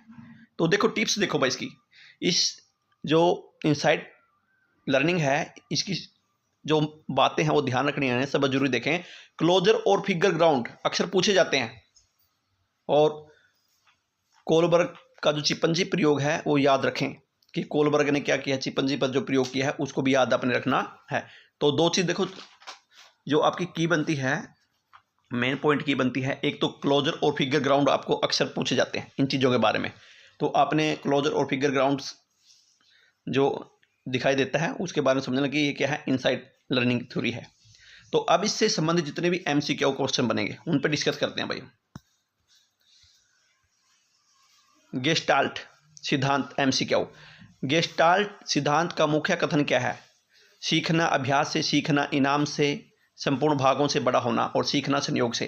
देखो भाई, सीखना संपूर्ण भागों से बड़ा होता है, ये होता है गेस्टाल्ट थ्योरी या इनसाइट लर्निंग। सीखना अभ्यास से, ट्रायल एंड एरर थ्योरी थोरनडाइक। सीखना इनाम से, पावलोव स्किनर कहता है पॉजिटिव और नेगेटिव री इन्फोर्समेंट की बात करता है। और बात करते हैं सीखना संयोग से, संयोग की बात कौन करता है? पावलोव करता है। हमेशा कहता है संयोग से जो चीज़ें मिलती हैं वो, ये देखो भाई, संपूर्ण भागों से। गेस्टाल्ट सिद्धांत किस प्रकार के अधिगम से संबंधित है? वही शास्त्रीय अनुबंध सिद्धांत पावलोव का है, प्रयास और भूल थोरनडाइक का है, अंतर्दृष्टि सिद्धांत गेस्टाल्ट का है, इनसाइट लर्निंग क्रियात्मक अनुबंधन किसका है भाई? क्रियात्मक अनुबंधन स्किनर का है। किसका है? स्किनर का। गेस्टाल्ट सिद्धांत के प्रमुख प्रवर्तक कौन है? देखो भाई, पावलोव है, थोरनडाइक है, कोलर है, स्किनर है। कोलर कौन है? कोलर है, कोफा है, और कौन सा है, एक और था उसका नाम मुझे अभी याद नहीं, अभी पीछे हमने किया था। कोलबर्ग ने अपना प्रयोग किस पर किया भाई? चिंपंजी पर। किस पर? चिंपंजी पर। भाई यही पूछा जाएगा, चिंपंजी पर किसने किया, कुत्ते पर किसने किया, बिल्ली पर किसने किया, कबूतर पर किसने किया, ये चीज़ें पूछी जाती हैं भाई चिंपंजी पर। भाई लॉ ऑफ क्लोजर का अर्थ क्या है? अभ्यास से सीख अधूरी आकृति को पूर्ण देखना, दंड से सीख समानता से देखना। अधूरी जो छोटी आकृति है उसको पूरा करके देखना, उसको बोलते हैं, क्या बोलते हैं भाई? Law of closure. इसके बारे में आप लोगों को वन लाइनर में बता चुका हूँ। जो वन लाइनर क्वेश्चन आए थे उसमें मैंने आपको बताया था कि लॉ ऑफ क्लोजर क्या है। समान वस्तुओं को एक समूह में देखना किस नियम से संबंधित है भाई? समान वस्तुओं को एक समूह में देखना, समान वस्तु की बात होती है, निकटता, निरंतरता और समानता और पूर्णता। समानता की बात है तो समान वस्तु को समान देखना तो क्या होता है? समानता पर आधारित है। आसपास स्थित वस्तुएं एक समूह मानी जाती हैं, यह किस नियम का उदाहरण है? किसका भाई? समानता। अगर समानता की बात हो तो समानता है। आसपास स्थित वस्तुएं, तो हमारे जो आसपास होगी तो उसको क्या बोलेंगे हम? निकट। क्या बोलेंगे? निकट। तो समानता का समान होती हैं जो आसपास की वस्तुओं हम समान मानते हैं, समानता और निकटता का सिद्धांत होता है ये भाई। आकृति और पृष्ठभूमि अंतर करने वाला नियम कौन सा है? Figure and ground. Figure and grounds. Next है गेस्टाल्ट सिद्धांत ट्रायल एंड एरर के विपरीत कौन सा है? क्योंकि इसमें अभ्यास होता है, क्योंकि इसमें दंड होता है, क्योंकि इसमें अचानक समझ होती है, क्योंकि इसमें अचानक समझ होती है भाई। लॉ ऑफ प्रेग्नेंस किस पर बल देता है? जटिलता पर, सरलता पर, अभ्यास पर, दंड पर। सरलता पर। किस पर देता है? सरलता पर। लो भाई, आपके गेस्टाल्ट सिद्धांत से संबंधित जितने भी क्वेश्चन बनते थे वो मैं आप लोगों को करा चुका हूँ। तो गेस्टाल्ट थ्योरी में या इनसाइट लर्निंग थ्योरी में आपको अगर जो कुछ चीज़ नहीं समझ में आई है तो आप उसको कमेंट में डालें, तो हम उसमें अगर इम्प्रूवमेंट हो सकता तो इम्प्रूवमेंट करने को। बाकी हमारे हिसाब से जो भी मोस्ट इंपॉर्टेंट क्वेश्चन बनते हैं हमने इसके अंदर वो डाले हैं भाई। तो जो बच्चे नए हैं उनके एक बार दोबारा से उनको कह रहा हूँ कि अगर आप लोग हमारे चैनल पर पहली बार विजिट कर रहे हैं तो लाइक एंड सब्सक्राइब करना बोले, साथ में शेयर जरूर करें। सभी साथियों का बहुत बहुत धन्यवाद भाई। सभी साथियों को नमस्कार भाई, आशा है सभी ठीक होंगे। आज फिर हम मनोविज्ञान का एक नया विषय लेके आए हैं, नया टॉपिक जो रहेगा सृजनात्मकता, क्रिएटिविटी भाई। इस टॉपिक से 2-3 क्वेश्चन बनते हैं और वो बार बार आते हैं भाई। तो जो बच्चे HTET, CTET, PTET, RTET, KVS, NVS की जो बच्चे तैयारी कर रहे हैं भाई उनके लिए ये टॉपिक बहुत लाभदायक रहेगा। तो जो बच्चा हमारे चैनल में पहली बार विजिट करे तो लाइक एंड सब्सक्राइब करना ना भूले, साथ में शेयर जरूर करें। चलते हैं, क्रिएटिविटी होती क्या है, उसके जितने वन लाइन क्वेश्चन बनेंगे और ऑप्शन टाइप या MCQ क्वेश्चन बनेंगे वो हम विद डिटेल करेंगे भाई, ठीक है। अब बात करते हैं क्रिएटिविटी की भाई।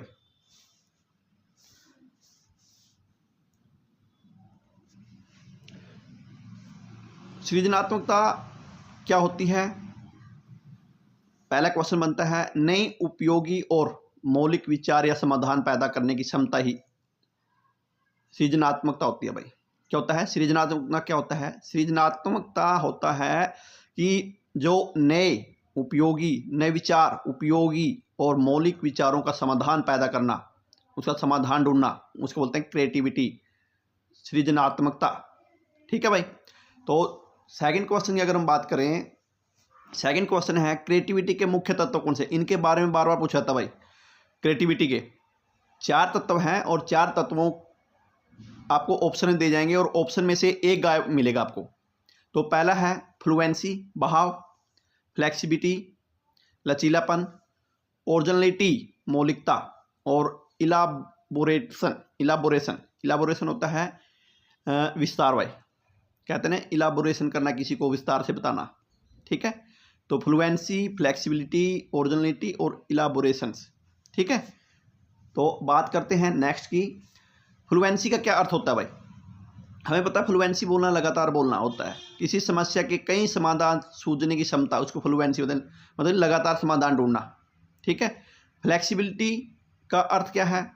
विभिन्न दृष्टिकोणों और तरीकों से सोचने की क्षमता, विभिन्न दृष्टिकोणों और तरीकों से सोचने की क्षमता, मतलब कि अलग अलग तरीके से सोचना होता है फ्लेक्सिबिलिटी। कहते हैं ना, आपको फ्लेक्सिबिलिटी दी जाती है, आप जितना करना चाहते हो कर सकते हो भाई, ठीक है। तो नेक्स्ट की अगर बात करें, ओरिजिनलिटी का अर्थ क्या है?